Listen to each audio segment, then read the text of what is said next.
ang siyang mauna sa aming kalagitnaan nang sa ganun po ay maintindihan namin ang mga salitang aming mapapakinggan ngayong umaga ito. Once again, Lord, we praise you and we glorify you, and your name be glorified, dear God, in every aspect of our service. Now, as we pray in the name of the Lord Jesus Christ, amen. Amen. Stand and please, Brother Archie.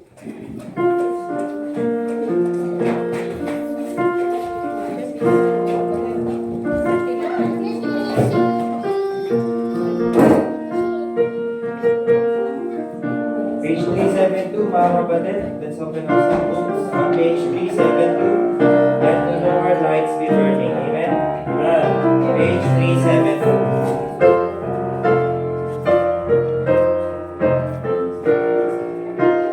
On the first verse, let me sing. Brightly beams our Father's mercy from His lighthouse evermore. But to us He gives the keeping of the lights along the shore. Let the lower lights be burning, send a gleam across the way. Some for fainting, struggling seaman, you may rescue, you may save. Dark the night of sin has settled, now the angry billows roar. Eager eyes are watching, longing for the lights along the shore. Let the lower lights be burning, send a gleam across the way. Some poor fainting, struggling seaman, you may rescue, you may save. Train your feeble lamp, my brother. Some poor sailors tempest tossed, trying now to make the harbor. In the darkness may be lost. Let the lower lights be burning, send a gleam across the way. Some poor fainting, struggling seaman, you may rescue, you may save. Amen. You may be seated, mga kapatid. Let's sing page 63, What a Day That Will Be. Page 63. On the first verse, all together now, let me sing. There is coming a day when no heartache shall come, no more clouds in the sky, no more tears to dim the eye. All is peace forevermore on that happy golden shore. What a day, glorious day that will be. What a day that will be when my Jesus I shall see. And I look upon His face, the one who saved me by His grace. When He takes me by the hand and leads me through the promised land. What a day, glorious day that will be. There'll be no sorrow there, no more burdens to bear, no more sickness, no pain, no more parting over there. And forever I will be with the one who died for me. What a day, glorious day that will be. What a day that will be when my Jesus I shall see.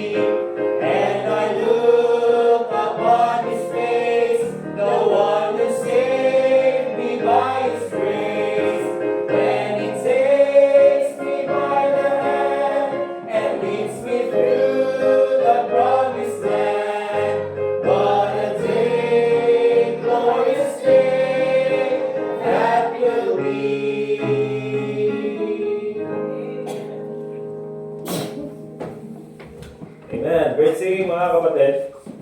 Right. Nakamike pala ako. So nung kumakanta tayo, nakamike ako. Alright.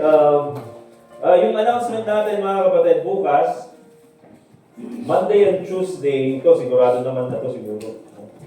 Monday and Tuesday, meron tayong school preaching doon sa Pinsound National High School. So sabi ni Sister May, merong parking doon, di ba? Kaso ano yung van naka-coding. So baka Tuesday na lang yung gagamitin. So Pinsound National High School, kailangan natin ng 6 na mag-preach sa mga classroom. So 8:40 a.m. to 9:40 a.m. Okay? Sino pong available bukas? Pakitaas ang kamay. Pwede mo kasama. Kailangan natin ng 6. 1, 2, any more? 3, 4, dalawa pa. 5, or Dustin pwede siguro, okay? Meron pa ba pwedeng sumama? Mag-assist? Ganon? Alright? So, sino yung mag-preach? Yung mag-preach, yung magpe-present sa mga bata, sinong pwede? 1, 2, 3, 4. Kailangan pang dalawa. Baka meron dalawa. Wala? Okay, sige. So, tanungin na lang natin sa ibang church kung may available. So, sa Tuesday, sino naman pwede sa Tuesday? So, Monday to Yung sa Tuesday naman, sino pwede? Same? Hindi ka pwede? May ano pwede? Pwede? Okay. Same time kasi. Same time. 8:40 din. 1, 2, 3. Meron pa? Wala na. Okay, 3. Kailangan natin ng 6. Okay? And then, Wednesday is 4. Meron bang available na 4 sa Wednesday? Wednesday is Ma'am Aida. Sa Lucerne po. Yes, ma'am. Nakakamit kami. Okay, 1, 2, 3, tapos si Dustin na lang. Parang pwede si Dustin. Okay. And then siguro yung Thursday sa Spring Hills, bigay na lang natin sa main church. Para sila ng maganda doon, kailangan 7. Okay? So basta bukas mga kapatid, Pinsound National High School, kita-kita na lang doon sa Pinsound National High School. 8:40 a.m. hanggang 9:40. So doon tayo ng mga 8:15 or 8. Doon na tayo. Okay?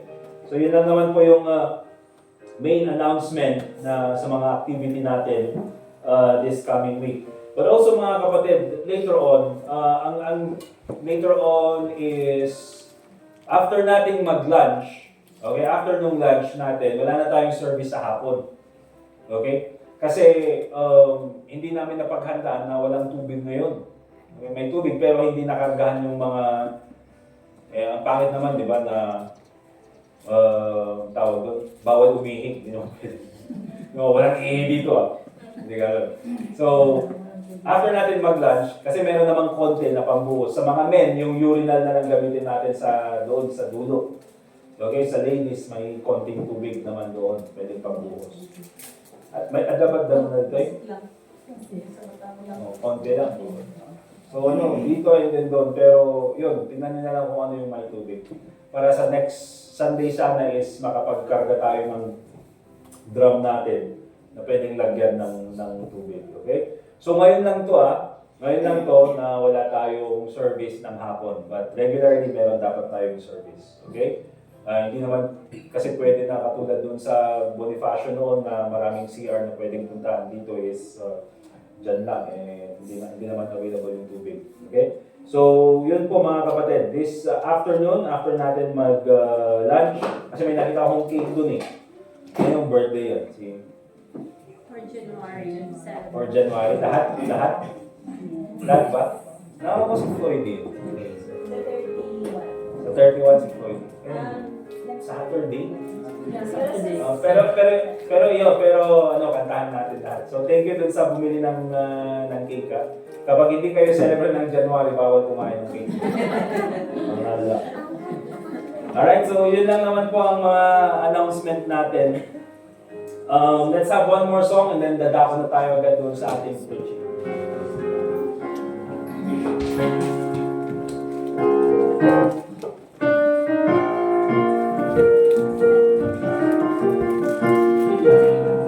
Page 405, mga kapatid. Page 405. The Banner of the Cross, page 405.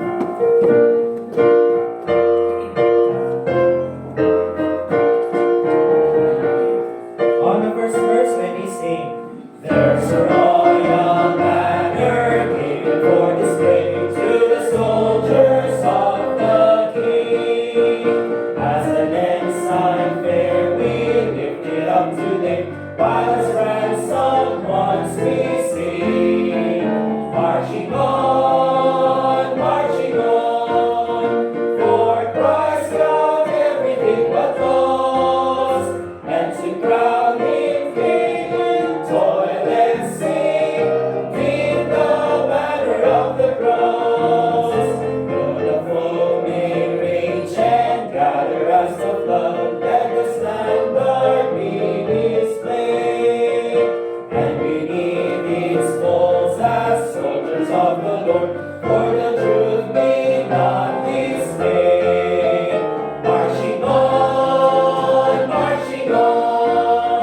for Christ found everything but lost, and to crown him King we'll toil and sing, beneath the banner of the cross. Over land and sea, wherever man may dwell, make the glorious tidings known of the crimson banner. Now the story tell, while the Lord shall bring his own. Marching on, for Christ found everything but lost, and to crown him King we'll toil and sing, beneath the banner of the cross.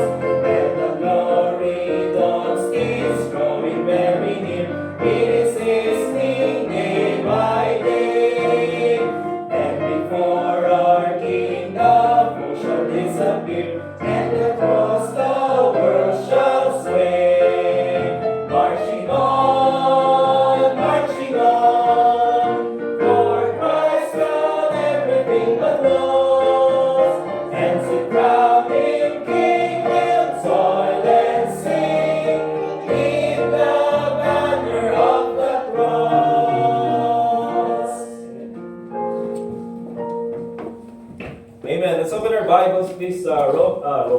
Proverbs chapter 1.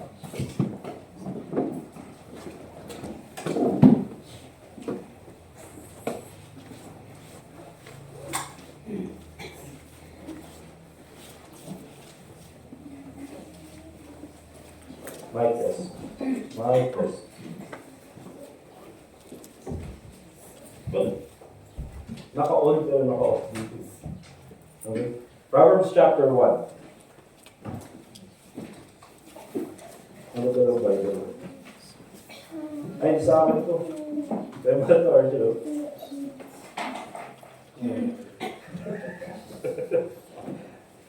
Dito ba? Proverbs chapter 1. Alright, basahin ko po yung sa may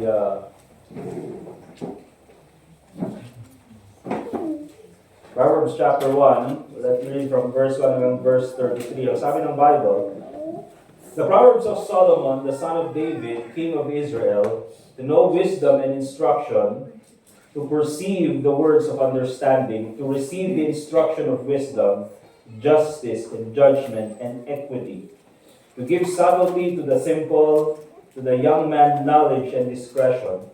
A wise man will hear and will increase learning, and a man of understanding shall attain unto wise counsels. To understand a proverb and the interpretation, the words of the wise and their dark sayings. The fear of the Lord is the beginning of knowledge, but fools despise wisdom and instruction. My son, hear the instruction of thy father, and forsake not the law of thy mother. For they shall be an ornament of grace unto thy head, and chains about thy neck. My son, if sinners entice thee, consent thou not. If they say, come with us, let us lay wait for blood, let us lurk privily for the innocent without cause. Let us swallow them up alive as the grave, and whole as those that go down into the pit. We shall find all precious substance, we shall fill our houses with spoil. Cast in thy lot among us, let us all have one purse. My son, walk not thou in the way with them, refrain thy foot from their path. For their feet run to evil and make haste to shed blood. Surely in vain the net is spread in the sight of any bird. And they lay wait for their own blood. They lurk privily for their own lives. So are the ways of everyone that is greedy of gain, which taketh away the life of the owners thereof. Wisdom crieth without. She uttereth her voice in the streets.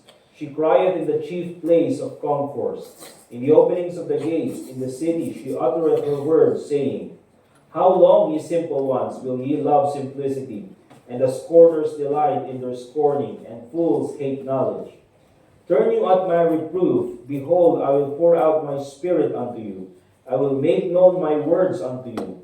Because I have called, and ye refused. I have stretched out my hand, and no man regarded.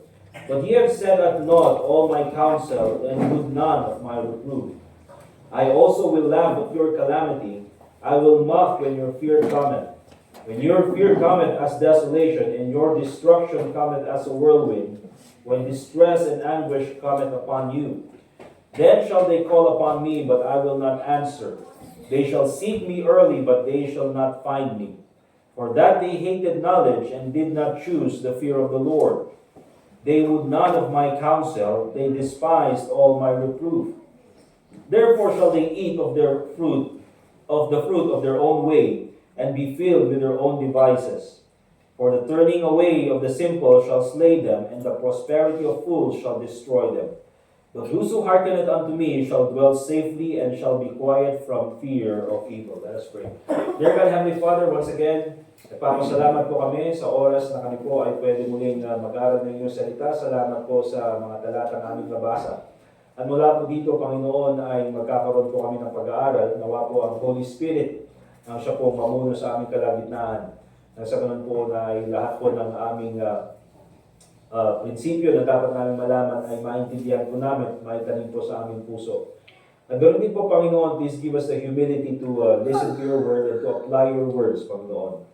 So once again, Panginoon, nagpapasalamat po kami sa pagkakataon pwede po kaming matuto muli ng iyong salita. And also pray in the Lord Jesus Christ. Amen. And so dito sa Proverbs chapter 1, we'll put a title doon po sa mensahe natin ngayong umaga, the tragedy of rejecting the wisdom from God's Word. Okay? The tragedy of rejecting the wisdom from God's Word. And talagang trahedya po ito, mga kapatid. Okay? It is truly a tragedy na ang isang Kristiyano na alam niya na ang kailangan niya ay salita ng Diyos, but would choose to refuse the wisdom from God's Word. So let's take a look at, first of all, mga kapatid, the importance of the wisdom from God's Word. Ano ba yung kahalagahan nito sa buhay natin? Starting from verse 1 hanggang verse 6, makikita po natin dyan, sabi ng Bible, the Proverbs of Solomon, the son of David, king of Israel. Makikita natin dito, mga kapatid, na ang nagsulat nito ay none other than si King Solomon. And alam natin that he is a very wise person, na nung siya ay binigyan ng pagkakataon na humingi sa Panginoon, wala siyang ibang hiningi kundi wisdom ng Diyos. But although yun yung hiningi nitong si Solomon, I would suggest, mga kapatid, that even po doon sa pamumuhay ni Solomon, makikita natin that there are many times that he did not live with wisdom. Hindi niya in-apply yung wisdom na meron sa kanya. You see, alam niya na ang Panginoon ay tunay, alam niya na ang Panginoon ay dapat katakutan, alam niya ang Panginoon ay dapat siya lang ang sambahin, but because of, sabihin natin, political relationships, but because of, sabihin natin, economic relationships, dahil dyan, mga kapatid, ay nagkaroon siya ng napakaraming asawa. Okay, which is against the Word of God. And so, alam ito, even yung pinaka-wise na tao sa Bible would still not apply the things that are written in the Word of God. The Bible says in verse 2, to know wisdom and instruction, to perceive the words of understanding, to receive the instruction of wisdom, justice, and judgment, and equity, to give subtlety to the simple. Okay? Yung simple yan, mga kapatid, kasi alam niyo yung simpleng tao lang. Alright? To the young man, knowledge and discretion. And so itong Proverbs na isinulat, mga kapatid, ni King Solomon, this is not a book to entertain us. Remember that. Kaya nga po, if you read yung book of Proverbs, meron yung talagang mga times na matalim magsalita itong si Solomon.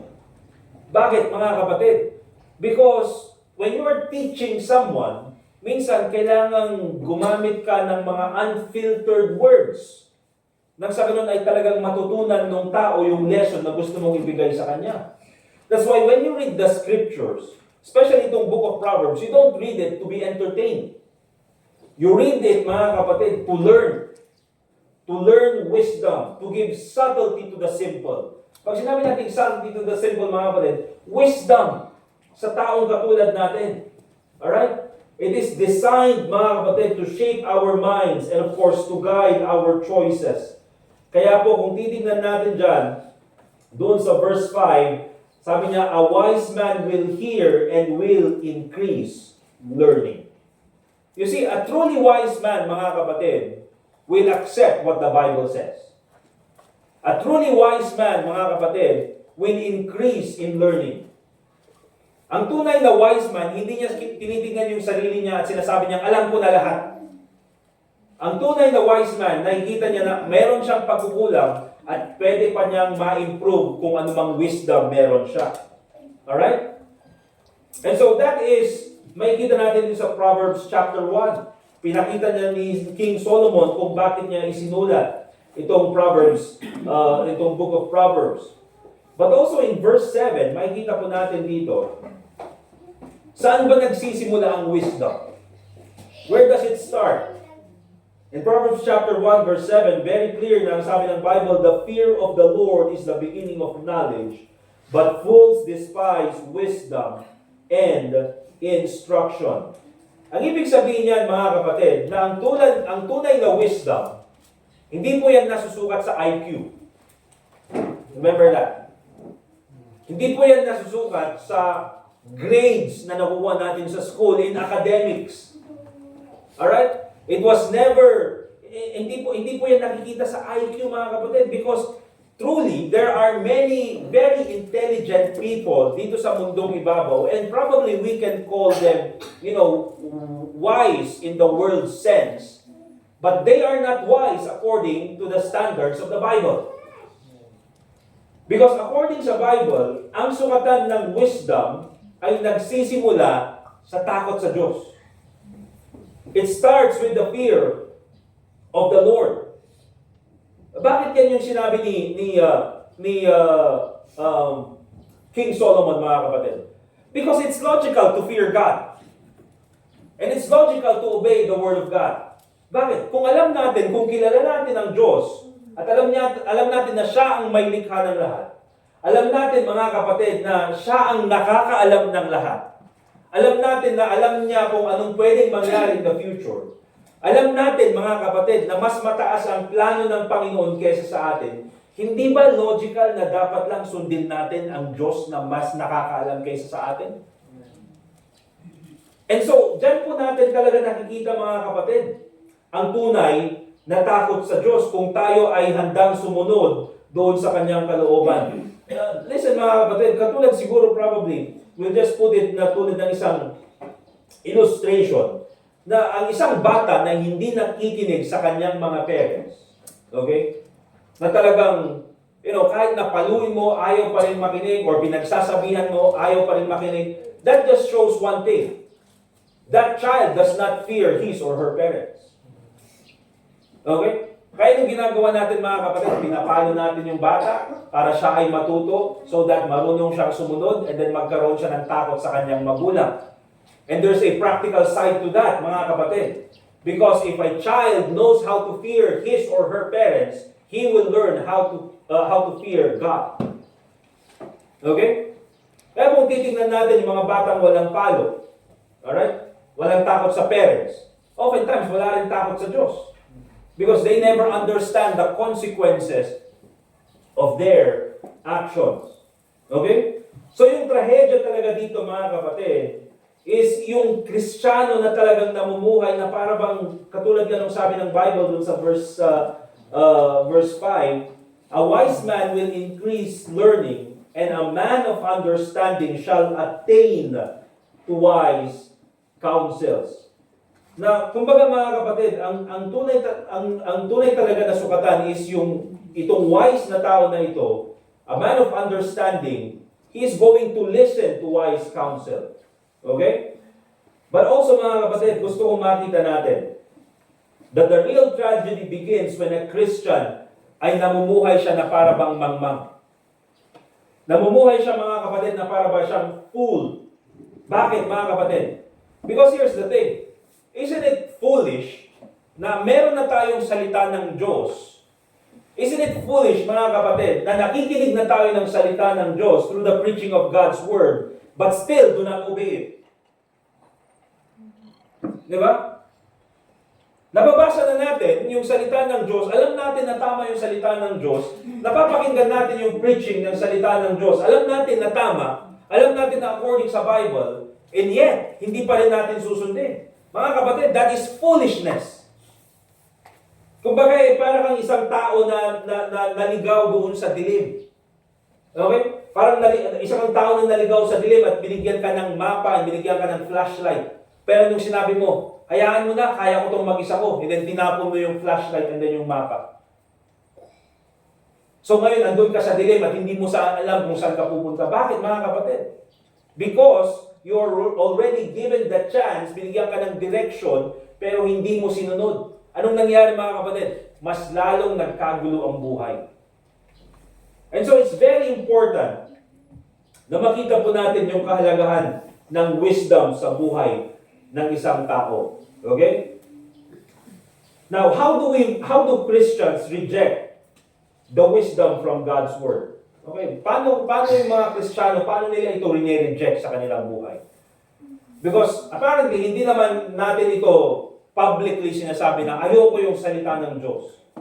Hindi natin sinasabi yan publicly. We do not say na, oh, I hate the Bible. Alright? Karamihan sa atin, we would say na mahal natin ang salita ng Diyos. If not all, sasabihin natin na tama at totoo yung salita ng Diyos at dapat natin sundin. But oftentimes, mga kapatid, kahit na ganun yung tingin natin sa salita ng Diyos, we still reject the wisdom from God's Word. And how do we do that? Let's go to verse 23 in Proverbs chapter 1. Paano po natin ginagawa yan?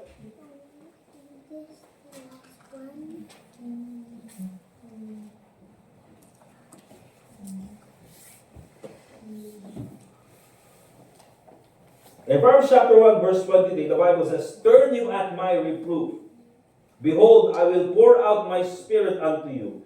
I will make known my words unto you." Yung sinasabi dito ni Solomon, mga kapatid, is turn you at my reproof. Okay? Ngayon, pinagsabihan kita, sundin mo ngayon yung counsel na binigay ko sa iyo. Turn you at my reproof. Yun yung reproof. Di ba? Pag sinabi natin reproof, mga kapatid, meron kang ginawa at gusto kong itama. Okay? But the problem is, in many Christians, instead of listening to the reproof, or instead of appreciating yung reproof, anong ginagawa nila mga kapatid? They refuse correction. You see, one of the reasons, or one of the ways that we reject the wisdom from God's Word is we reject correction. Ayaw nating tanggapin yung correction na galing sa salita ng Diyos.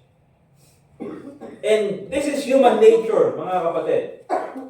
Na ang tao talaga gusto niyang siya yung tama palagi. As much as possible, ayaw niyang maging mali. And so kapag siya ay pinagsabihan, especially ng galing ng wisdom ng salita ng Diyos, ayaw niya itong tanggapin. Kaya nga dyan sa Proverbs, mga kapatid, in Proverbs chapter 1, later on, makikita natin na yung salita ng Diyos, specifically wisdom.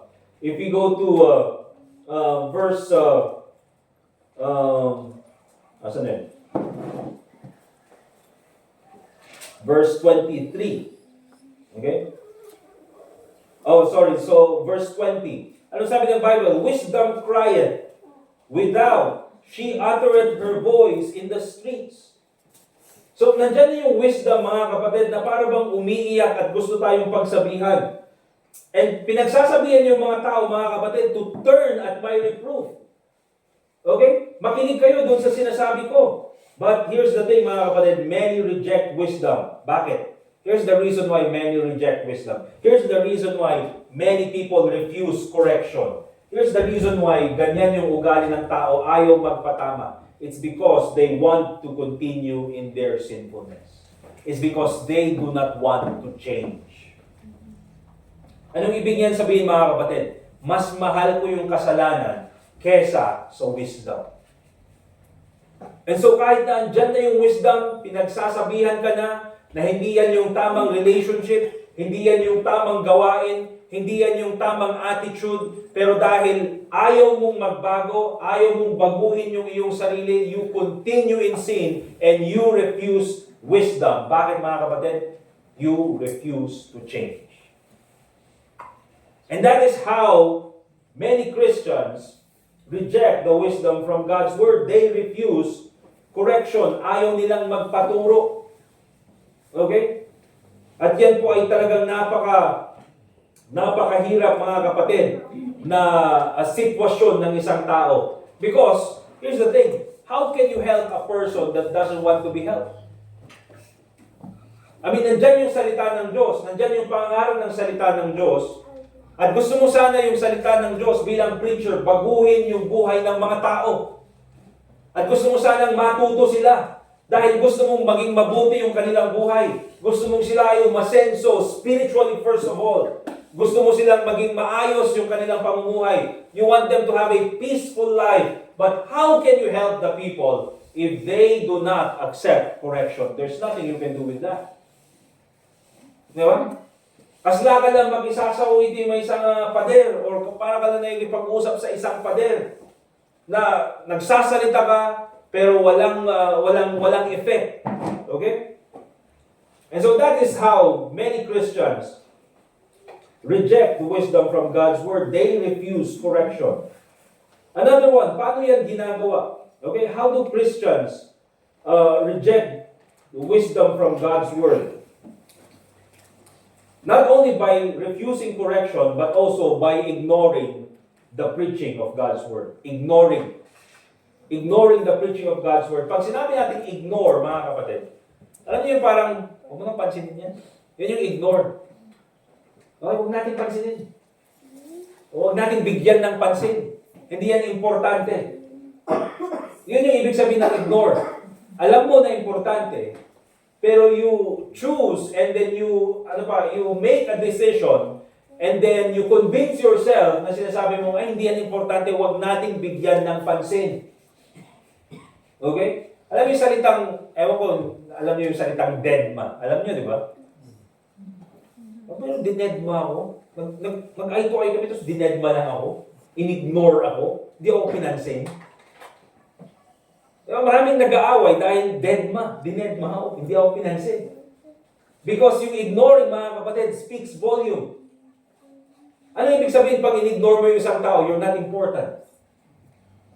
Okay? Ano ibig sabihin pag in-ignore mo yung tao? Okay? Hindi ka lang importante, but there's nothing I need from you and there's nothing you can do for me. I have no need of you. Yun yung sinasabi, mga kapatid, when you ignore a person. And that's the same thing when we ignore the preaching of God's Word. Kaya po yung ignore, mga kapatid, this is not an absence of preaching.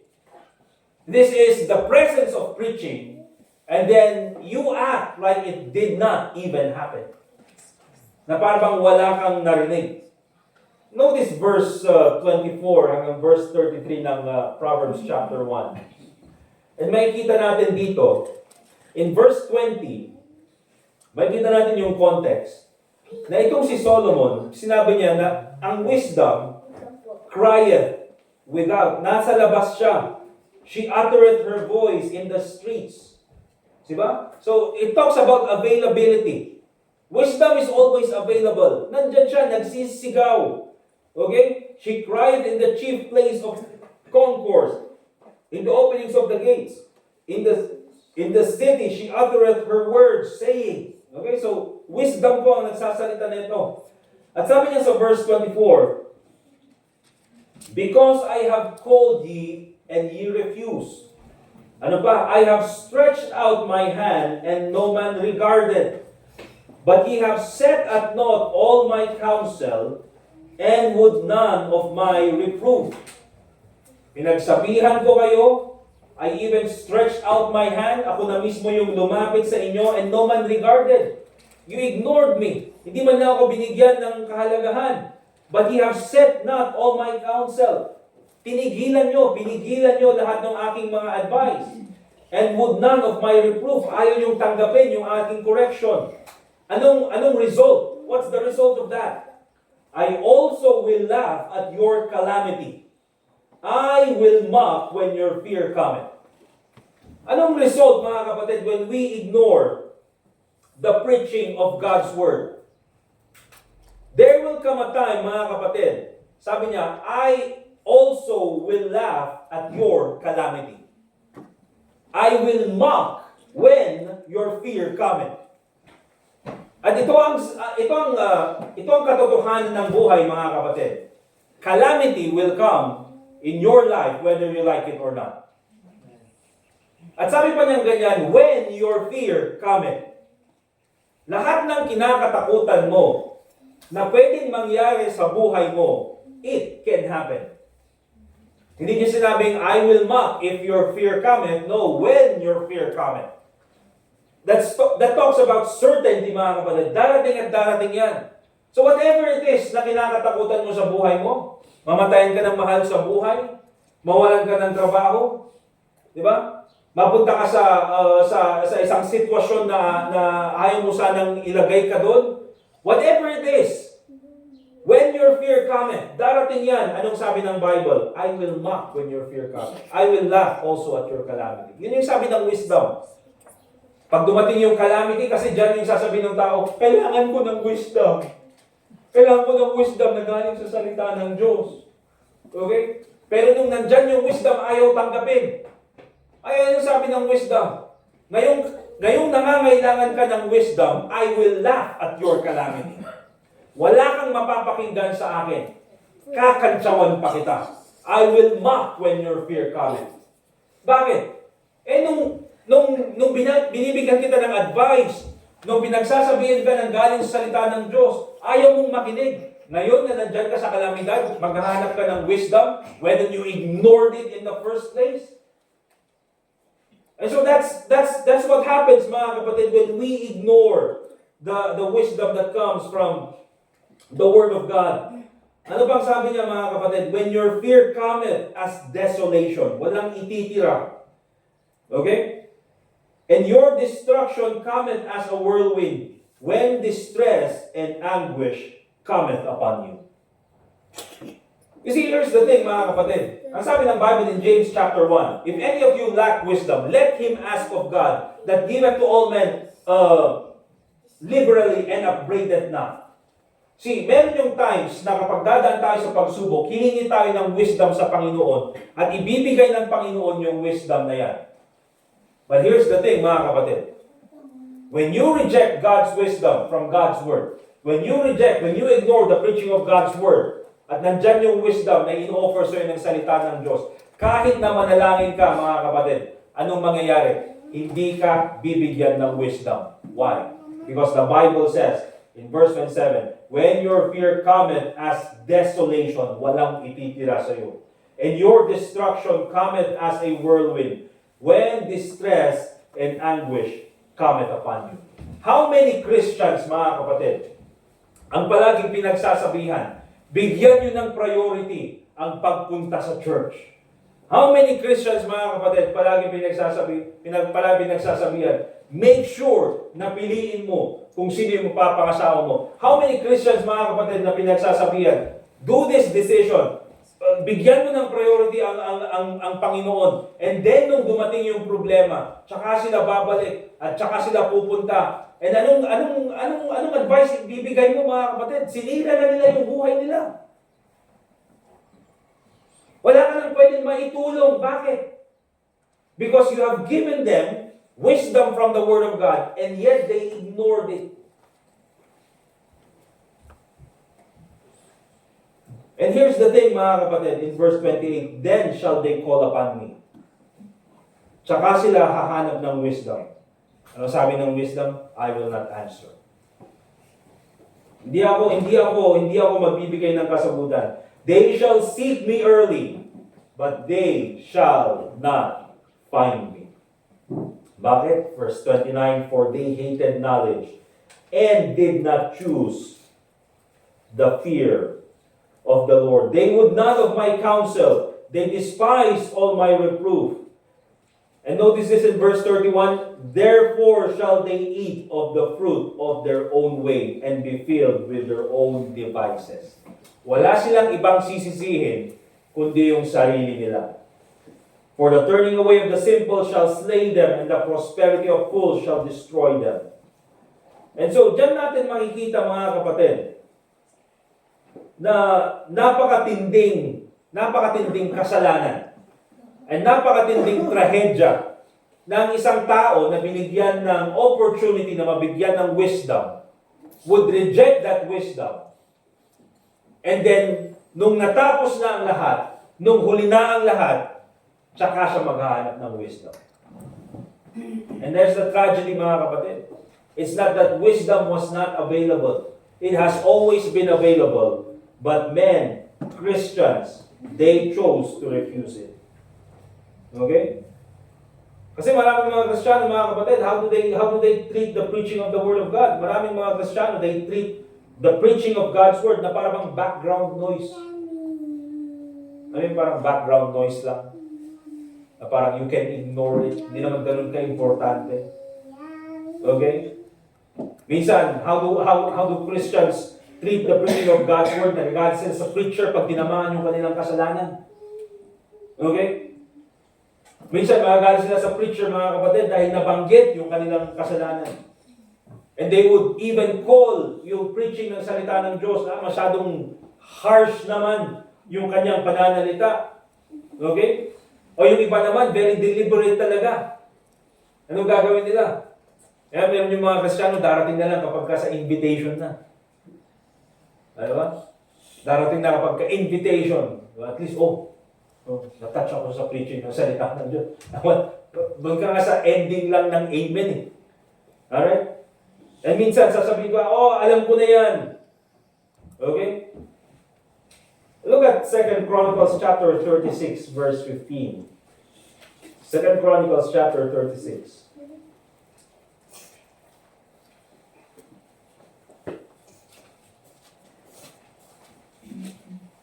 Second Chronicles chapter 36.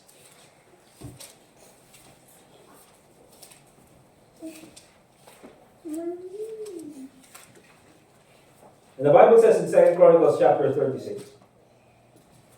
So ito po ay sa time ni Jeremiah. And then binabanggit niya kung anong klaseng tao itong mga tao na pinagsasabihan niya ng salita ng Diyos. Na nangangaral siya ng salita ng Diyos in this time of Zedekiah. And so sabi ni Jeremiah, and the Lord God of their fathers sent to them by his messengers, rising up betimes and sending. And the Bible says, because he had compassion on his people and on his dwelling place. So ang Panginoon, mga kapatid, mahal niya yung kanyang mga tao. Mahal niya ang mga tao na nandito sa 2 Chronicles chapter 36. But ang ginawa ng mga tao is in verse 16. So mahal ng Panginoon itong mga tao na ito, kaya dahil sa pag-ibig niya, binigay niya yung kanyang mga messenger. Okay? Pero yung ginawa sa verse 16, but they mocked the messengers of God. Okay? Pinagluloko lang nila yung mga propeta ng Panginoon. And despised his words, and abused his prophets. And anong nangyari? Until the wrath of the Lord rose against them, against his people, and notice this mga kapatid, till there was no remedy. Okay? Wala nang remedyo. And so it comes to a point sa buhay ng isang Kristiyano, mga kapatid, that whatever he does, whatever she does, dahil palagi niyang hindi sinusunod yung salita ng Diyos at hindi niya tinatanggap yung counsel na galing sa salita ng Diyos or galing sa preacher ng salita ng Diyos, at dahil paulit-ulit niya itong ayaw sundin, that there will come a time, mga kapatid, na yung tao na yan, masisira yung kanyang buhay. And the Bible says, till there was no remedy. Awanan remedyo na oray niya ikastam. Haamong maremedyoan. Bakit? Because you have rejected the wisdom from God's Word. And so that's very important na makita po natin, mga kapatid. Because when you reject the preaching of God's Word, when you reject the wisdom from God's Word, there will always be judgment. At yung judgment na yan, there is no remedy. And so kailangan po natin makita na ang salita ng Diyos, it truly makes a difference in our life. The wisdom that we receive from reading God's Word or from the preaching of God's Word, it makes a difference in our life. Punta tayo sa Romans chapter 10. Ito yung binasa po natin kanina. Doon sa ating Sunday school.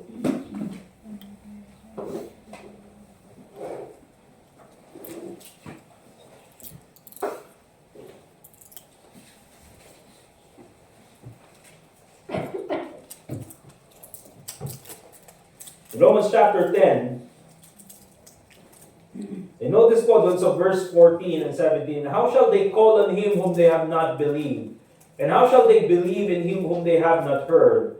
And how shall they hear without a preacher? So then faith cometh by hearing, and hearing by the word of God. Verse 17. Ang gusto kong makita nyo dyan, mga kapatid, is God uses the preaching of His words to save souls. Okay? Nakita po natin yan kanina.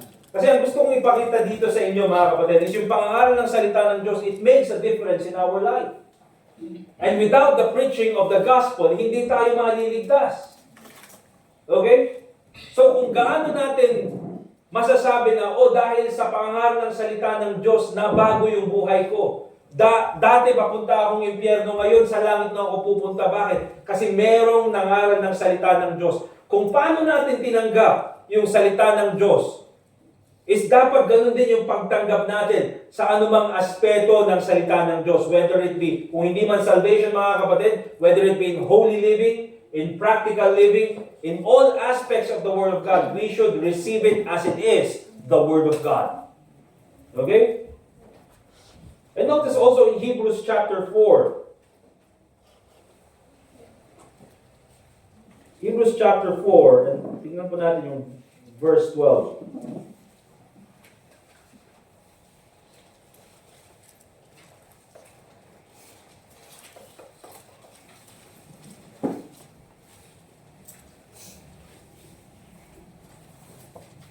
In Hebrews chapter 4, verse 12, the Bible says, for the word of God is quick.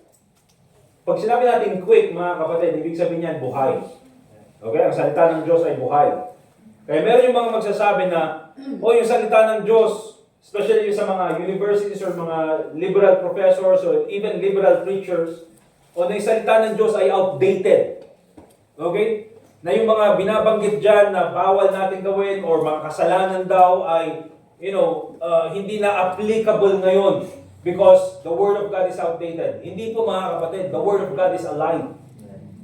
Okay? The Word of God is quick. Ibig sabihin, kung ano yung kasalanan noon, kasalanan pa rin hanggang ngayon. Okay? Kung ano yung mali noon, mali pa rin hanggang ngayon. Kung ano yung tamang gawin noon, ay dapat yun pa rin yung tamang gawin ngayon. Because ang standard ng pamumuhay natin can never be outdated because it is the Word of God.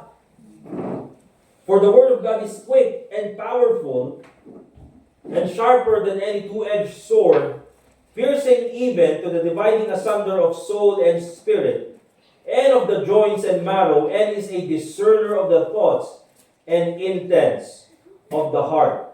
Kaya po nakikita natin dyan, mga kapatid, quick and powerful, sharper than any two-edged sword. At yung talim ng salita ng Diyos, mga kapatid, ay hindi po yung physical na talim, na pwede kang sugatin.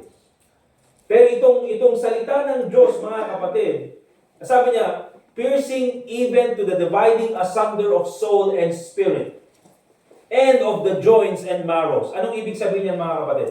The Word of God, napakatalim, that it can discern what you have in your heart. Kaya nga po, mga kapatid, nangangaral yung preacher ng salita ng Diyos, at yung preacher nandyan lang naman para ipangaral yung salita ng Diyos na kanyang napag-aralan. Pero ang feeling mo, parang pinopersonal yata ako nito. Diba? Parang bang pinopersonal yata ako? Parang bang, ano ba, alam niya ba kung ano yung mga ginagawa? Parang ako yata yung pinapatamaan nito. Hindi po, mga kapatid. The reason why you're hurt is because the Word of God is sharp. The reason why ganyan yung feeling mo, mga kapatid, is because yung salita ng Diyos, alam niya kung ano yung laman ng puso mo. Okay? And hindi po aksidente, mga kapatid, na ang ginamit na illustration ng Bible when it comes to the Word of God is sharper than any two-edged sword. You know why, mga kapatid? Because yes, the Word of God cuts deep. Talagang masakit pag tayo ay tinamaan ng salita ng Diyos. Pero hindi po para sirain tayo. It is to help us. Okay? Para po tulungan tayo. Alam niyo yung parang surgery. Diba? For example, meron kang, sabihin natin, gallstones. Okay? Or sabihin na natin meron kang tumor. Okay? Or sabihin na meron kang sakit sa kung anumang part ng iyong katawan na kailangang tanggalin, mga kapatid. Anong ginagamit dyan para tanggalin? Hindi yung parang si June Labo, alam niyo. Yung gagawin niya, napapanood doon sa Magandang Gabi ba? Yung tapos gagawin, tapos biglang may dudugo, tapos biglang nandyan na yung bato.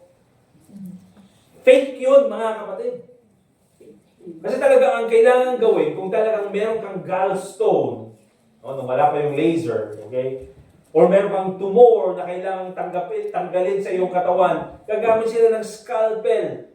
Alam mo yung pinakamatalim na ginagamit nila sa surgery, gagawin nila yan, susugatin ka nila para tanggalin kung ano man yung sakit na yon. It's not to hurt you. Yes, masakit. Pero later on, mas gaganda ang pakiramdam mo. Bakit? Kasi tinanggal yung masama na nasa katawan mo. Same is true with the preaching of God's Word. Yes, masakit pag tinamaan ka ng salita ng Diyos, but it's for your betterment. Kasi ang gusto ng salita ng Diyos ay matanggal kung ano man yung masamang ugali o yung kasalanan o yung masamang kaisipan na nandyan sa puso mo. Okay? So God's Word is powerful in the believer's life. Yan po yung talagang sinasabi natin na God's Word changes lives.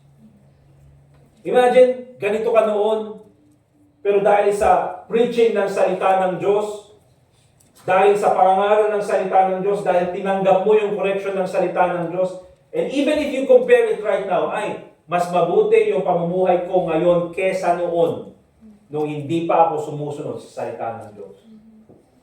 No one ever regretted following the Word of God. Okay? And also, mga kapatid, let's go to Proverbs chapter 1, verse 31. At huwag po natin kakalimutan that rejecting wisdom has consequences. Proverbs chapter 1, and verse 31. The Bible says, therefore, dahil ayaw nilang makinig sa wisdom, ayaw nilang tanggapin yung reproof, the Bible says, therefore shall they eat of the fruit of their own way. Wala silang ibang sisisihin, kundi ang sarili nila, and be filled with their own devices. Kaya nga sabi rin ng Book of Proverbs, mga kapatid, the curse causeless shall not come. Marami po tayo mga pinagdaraanan sa buhay, mga kapatid, that in many cases, hindi po pagsubok ng Panginoon. In many cases, yung mga hirap na pinagdaraanan natin sa buhay is sarili nating kagagawan. Okay? Amo mabaling nga ipabasol di sa bali. Amo mabaling nga ibaga nga ay daytoy trial daytoy ni Apo Dios kanya. Amo mabaling nga trial dayta. Bakit mga kapatid? Kasi marami po doon sa mga pinagdaraanan natin sarili nating kagagawan. Si tayumod lang tinagar-aramin. They shall eat of the fruit of their own way and be filled with their own devices. See, hindi mo kailangan ipag-pray yung consequence. Bakit? Because it naturally is produced by sin. Okay? And so yan po mga kapatid, that we need to understand na importante po talaga yung salita ng Diyos. It makes a difference in our life. And so for our last part, for the last section na gusto kong ipakita sa inyo, how do we apply God's Word sa buhay natin? So alam natin that this is wisdom, alam natin that this is important, alam natin that we should not reject it, alam natin that we should not refuse it. How then can we accept this in our hearts with humility? Okay? Tingnan niyo yung Proverbs chapter 1 verse 33. Kaya po ito napakagandang encouragement. See, yes, yung book of Proverbs, itong si Solomon, mataling magsalita. Ikaw ba naman sabihin niya, I will mock when your fear cometh? Diba? I will laugh at your calamity. Well, that's the reality of life, mga kapatid. But also, nandun din yung encouragement nitong si Solomon. Not only pinakita niya yung kahalagahan ng wisdom and yung consequence ng pag-refuse o pag-despise ng wisdom, but he also shows us the benefit of accepting the wisdom from the Word of God. Anong sabi niya ngayon in verse 33? But whoso hearkeneth unto me, sabi ng wisdom, sino man ang makikinig sa akin, shall dwell safely, and shall be quiet from fear of evil. What does that tell you, mga kapatid? See, this is the quality of life that we all want. This is the quality of life that we all want. And pag sinabi kong quality of life, mga kapatid, I think we are in the age, mga kapatid, na simple lang naman ang gusto natin. Ayaw natin yung ganun karaming pera. Di ba? Na alam natin na yung pera din yun ang magiging problema natin. See, practically speaking, sa age natin na ito, isa lang naman ang gusto natin. Peace of mind. Isa lang naman ang gusto natin, mga kapatid, tahimik na buhay. Isa lang naman ang gusto natin, mga kapatid, yan, binanggit sa verse 33. Dwell safely and be quiet from fear of evil.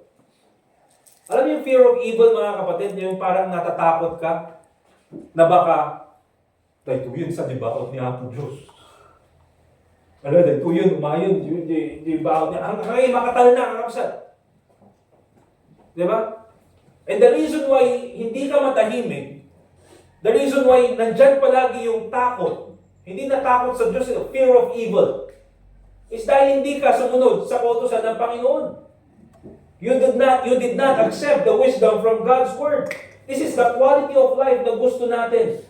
Dwell safely, tahimik na buhay, quiet from fear of evil, peace of mind. And paano natin magagawa yan, mga kapatid? Verse 33, whoso hearkeneth unto me. Makinig sa sinasabi ng salita ng Diyos. Accept the wisdom from God's Word. How do we do that? Let's go back to Proverbs chapter 1, verse 5. The Bible says, a wise man will hear and will increase learning, and a man of understanding shall attain unto wise counsels.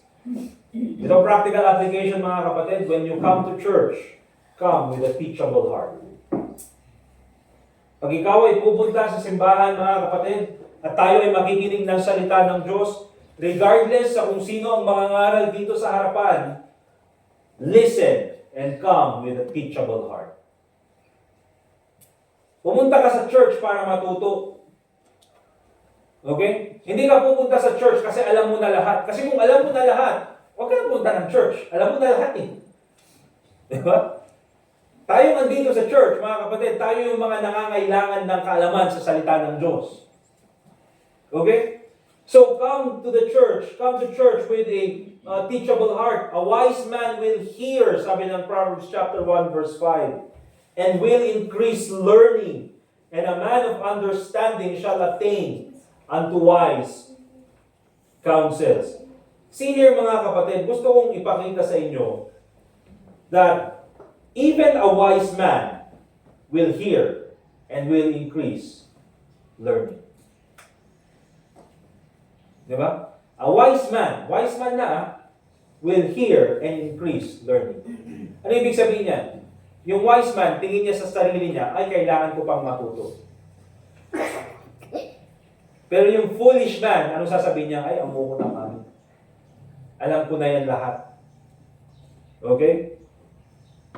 And a man of understanding shall attain, makikinig, unto wise counsels. Kaya po mga kapatid, remember this. When we come to church, come with a teachable heart.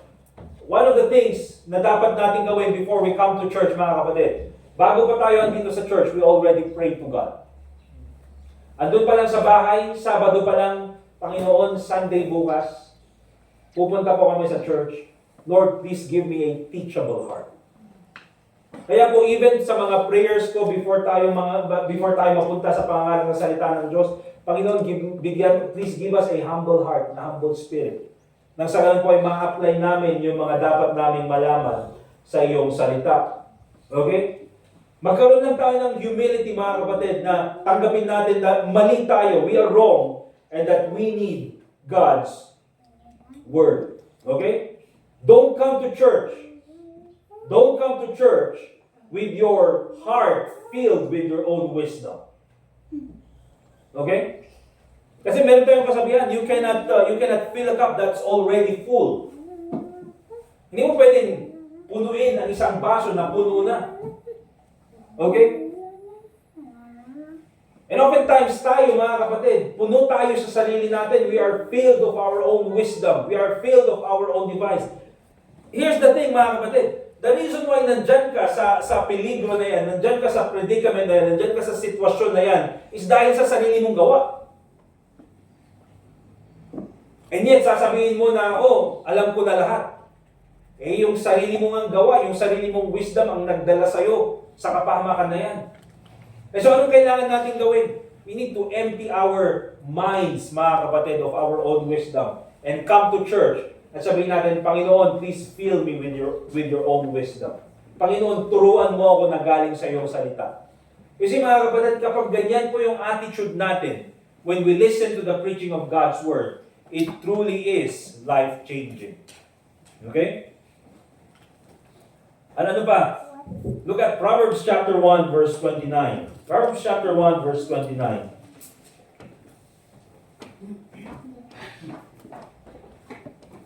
What's the reason why itong mga tao na ito, they did not, dumaan sila sa isang napakatinding, delubyo ng kanilang buhay? It's because, according to Solomon, for they hated knowledge and did not choose the fear of the Lord. Remember this, mga kapatid. How do we apply God's Word? Choose the fear of the Lord. Piliin natin na matakot sa Diyos. Kaya po yung fearing God, mga kapatid, sabi niya dyan, they did not choose the fear of the Lord. You see, fearing God is a choice. Okay? Fearing God is a choice. Ano yung palagi kong ginagamit na illustration, mga kapatid? Sa mundong ibabaw, yung sa kinalalagyan natin, mga kapatid, the person who you fear the most will always win. Okay? Kung sino yung kinatatakutan mo, yun yung susundin mo.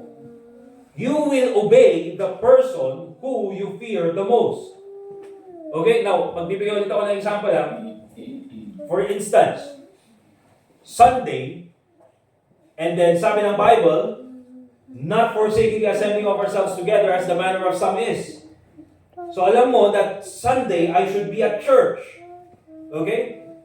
And that is the command of the Word of God.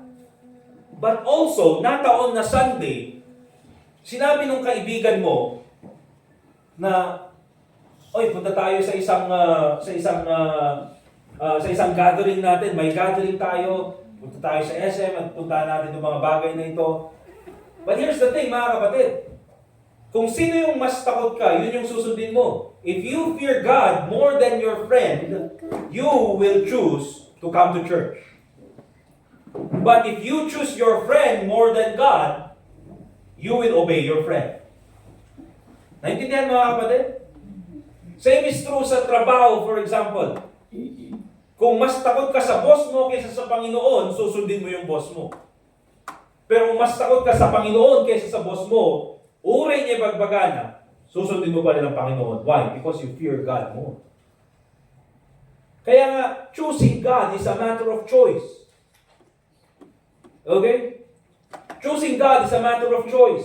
Yan yung sabi ng Proverbs chapter 1 verse 29. For that they hated knowledge and did not choose the fear of the Lord. And probably, pwede nating sabihin na, siguro one Sunday lang naman. Maintindihan naman siguro ng Panginoon na kailangan ko na pumunta sa kaibigan ko. Kasi itong gathering na ito is, ito yung parang batch reunion namin. Unang-una, hindi pa pwedeng Sabado. Ba't kailangan Sunday? Di ba? Hindi pa pwedeng Sabado. Ba't kailangan Sunday? Alright? Pero sasabihin natin, hindi, maintindihan naman siguro ng Panginoon na Sunday lang naman at pupunta ako sa gathering na ito. But here's the question, mga kapatid. Paano pag binalik sa'yo ng Panginoon? Paano pag sinabi niyang, ang Panginoon, inintindi mo ba? Ang sinasabi natin, maawatan niya ako Diyos. Maintindihan ng Panginoon. Pero ang tanong, tayo ba inintindi natin yung Panginoon? Nagets nyo? Ay pwede nating sabihin siguro na, baka kasi pagka hindi ako sumunod sa boss ko, tatanggalin niya ako sa trabaho ko. But here's the thing, mga kapatid. Unang-una, nagbigay sa'yo ng trabaho, ang Panginoon. Ang nagbigay sa'yo ng opportunity, ang Panginoon. And kung tatanggalin ka ng boss mo dahil sumunod ka sa Diyos, remember this, I'm sure you will not regret because God has a better plan para sa'yo. Okay? So, choose the fear of the Lord. You see, mga kapatid, tayo mga Kristiyano, kailangan nating matutunang matakot sa Diyos, hindi sa tao. Kailangan natin matutunan na matakot sa Diyos, hindi sa kung anong pwedeng mangyari in the future. Because kung alam natin that God is in control of everything, we only have one person to fear, and that is none other than God.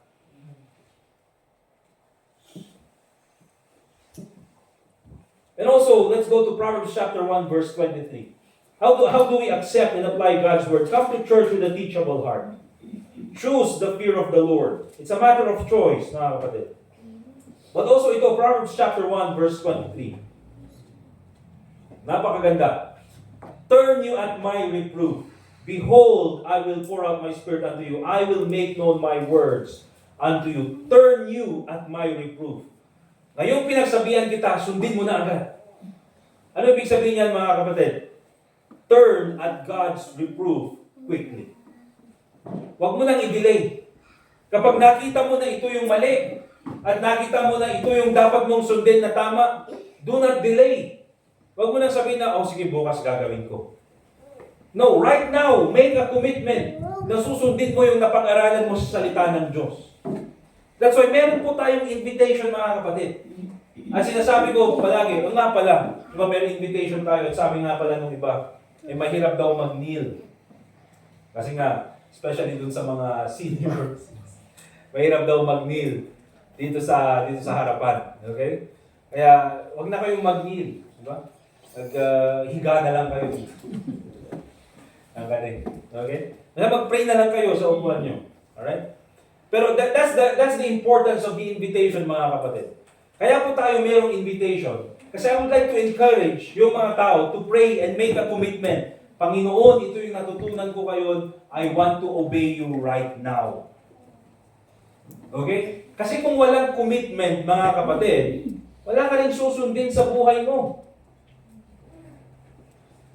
And so don't delay. Turn you at my reproof. Ngayong napakinggan mo, do it once and for all. Because delayed obedience, mga kapatid, remember this, is disobedience. And of course, James chapter 1 verse 22. Ano sabi ng Bible? But be ye doers of the word, and not hearers only, deceiving your own selves. Napakaganda po na gawin natin. You see, pagka tayo talagang napakinig ng salita ng Diyos at nakita natin na ito yung tamang dapat gawin, let's go ahead and obey it immediately. Okay? It's good na marami po sa atin nagsusulat ng napapansin ko naman may mga nagsusulat ng outline, nag-jot down ng notes. But I think isa pinaka talagang magandang gawin when you're listening to the Word of God is more than writing the outline, which is also very important. Write down what you have learned. Ano ba yung natutunan ko? Okay? Ano yung natutunan ko ngayon? Just imagine this, mga kapatid. Or pag-isipan nyo, out of the many things that I've mentioned here, dito sa harapan, what have you learned? Anong sasabihin mo? Wala eh. Nagsasawa ko dito ni may isang oras, awan-awa daw. Diba? Anong natutunan mo? Anong natutunan mo? Na makinig sa wisdom? Okay? Na, kung ano, na come to church with a teachable heart. Nakita ko yung consequence ng hindi pagsunod sa salita ng Diyos. Whatever it is na natutunan mo, write it down and obey it. Apply it sa buhay mo. In that way, maging pakinabang naman ang salita ng Diyos na napakinggan natin. Amen? And so that's the tragedy, mga kapatid. The tragedy in Proverbs chapter 1 is not that wisdom is hidden. It's not hidden. Sabi nga sa Proverbs chapter 1 verse 20, nandyan yung wisdom. He crieth without, nandun sa labas, and sumisigaw on the streets. Okay? The tragedy, mga kapatid, is that many of us have refused wisdom. Many of us have rejected wisdom. But again, there is hope. Bakit? Because in verse 33, whoso hearkeneth unto me, sino man ang makinig sa wisdom, shall dwell safely, and shall be quiet from fear of evil. So, wag po natin tratuhin, mga kapatid, ang salita ng Diyos, ang wisdom, ang preaching from the Word of God na parang hobby lang o parang option. It's okay na wala. No, mga kapatid. See, the preaching of the Word of God is very important to us. Bakit? Because it's God's mercy. Dahil gusto ng Panginoon na ayusin natin ang buhay natin. Because it's God's warning. Alam ng Panginoon that along the way, we will make a mistake. Alam ng Panginoon, along the way, we will make a difficult choice. Kaya ngayon pa lang, binibigyan ka na ng wisdom. And also, mga kapatid, because it's God's guidance. See, every day we make different decisions. Some decisions, maliliit lang, but there are major decisions that can alter our life. Okay? And in that case, mga kapatid, we need wisdom from the Word of God. So yan po yung sinasabi sa Proverbs chapter 1. The importance of wisdom from God's Word. Let us pray. Dear God, Heavenly Father, once again, we thank you sa oras na binigay mo sa amin na kami po muli ay nakapag-aaral ng iyong salita. Muli po, Panginoon, nagpapasalamat kami sa mga prinsipyong aming natutunan. I pray, Lord, na ikaw po muli ang magturo sa amin sa pamagitan ng Holy Spirit. Lord, please give us a humble heart and a humble spirit. Nang sa ganon po, lahat po ng aming mga natutunan ay magamit po namin, ma-apply po namin sa buhay namin bilang isang Kristiyano. At ngayon po, Panginoon, sa invitation na ito, please help us make a commitment. If there are things that we have seen in our life na dapat po namin magbaguhin, Lord, please help us immediately change this and help us make a commitment, Panginoon, so that we can do this only by your grace, Panginoon. Hindi po namin kaya sa pamagitan namin, pero dahil po sa iyong biyaya ay pwede po namin itong gawin. So, Panginoon, tulungan mo po kami sa aming mga pagkukulang, sa aming mga kahinaan. And also pray in the name of the Lord Jesus Christ. Let's continue to pray, mga kapatid. Manalangin po tayo. And let us go ahead and make a commitment na sundin po natin anything that we have learned this day from the preaching of God's Word. Sige po.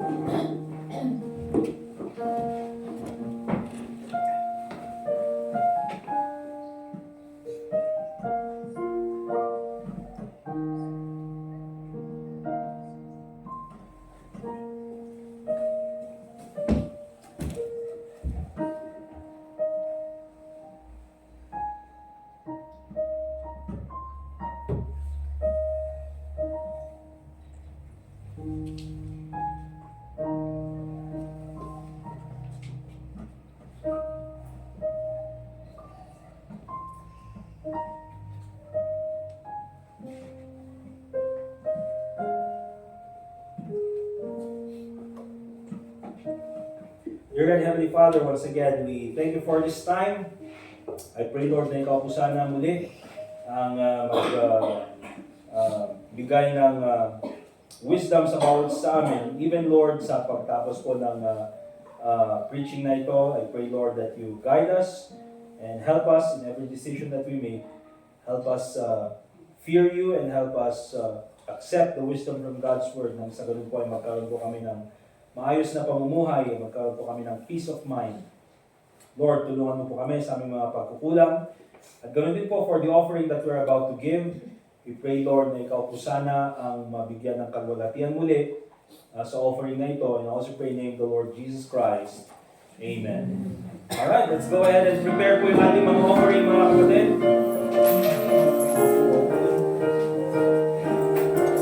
And we'll ask si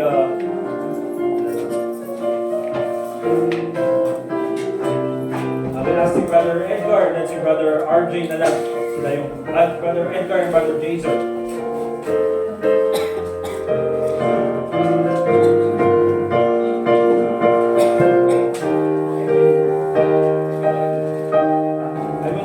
Okay, sige, bigay na po natin yung mga offering natin. Pag-pray naman ako.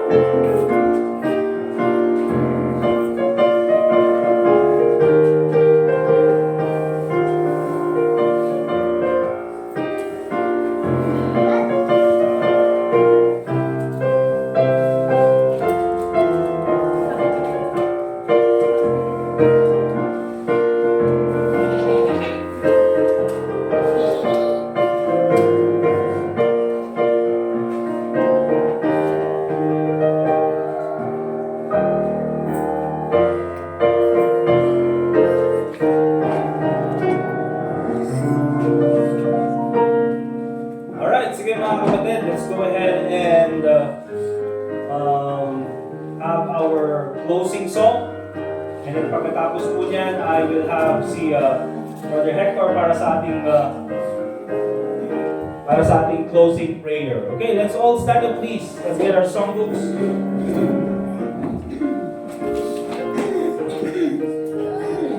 Let's sing song number 64.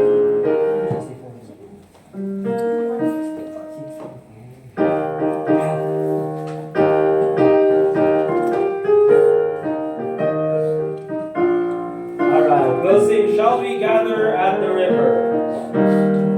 Mabuti ba yung river no? Marami silang tubig. Alright, all together, Shall We Gather at the River? First stanza. Shall we gather at the river, where bright angel feet have trod, with its crystal tide forever, flowing by the throne of God. Yes, we'll gather at the river, the beautiful, beautiful river. Gather with the saints at the river,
Gather with the saints at the river that flows by the throne of God. Amen. Remain standing, please. Sorry, that is Sir Hector.